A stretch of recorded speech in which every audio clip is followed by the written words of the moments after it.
Ngayon guys ay gagawa tayo ng sapin-sapin. Ito yung ating main ingredients. Itong ating MasterChef glutinous rice flour. Ayan. So, kalahating kilo to ha.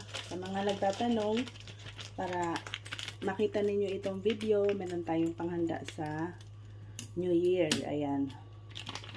So, kalahati. Pinakasimpleng recipe to guys ng sapin-sapin kasi hindi siya alanganin ang sukat. So, ito lang yung ating alanganin, yung ating rice powder. Regular rice. Ayan.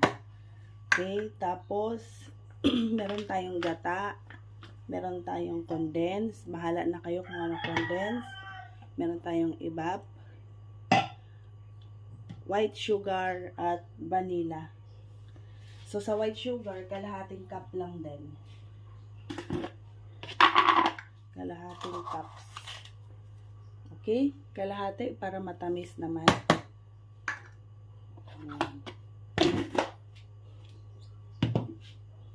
So, ilalagay na natin ang gata. Ayan. Ito po yung ginagamit ko guys na gata. Ang sukat nito ay 225 ml. Pasensya na kayo sa boses ko guys. Medyo sinisipon na ako eh. Mayroon tayong sipon at plema. Ayan. Kaya medyo iba yung boses ko eh. Then, ilalagay ko na yung ibap. Ay! Ibap. Buhos yung ibap. Lumagpas. Ang lata ng condensed milk. Ayan. So, hinalo-halo ko na guys.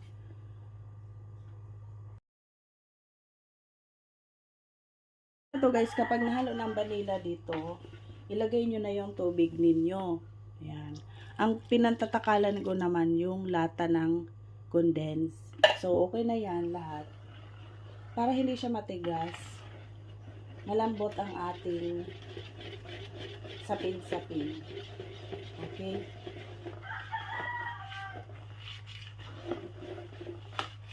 So, ang ginagamit ko ay glutinous powder at regular rice powder. Wala na pong iba. Mas pino, mas maganda ang ating niluto. Isa lang na natin yung ating unang layer ng sapin-sapin. Ayan. So, kapag ganito yung ating steamer, talagang isa-isa lang ang ating magagawa. Ayan. Lagyan na natin ng food color. So, yellow ang kulay na gusto ko.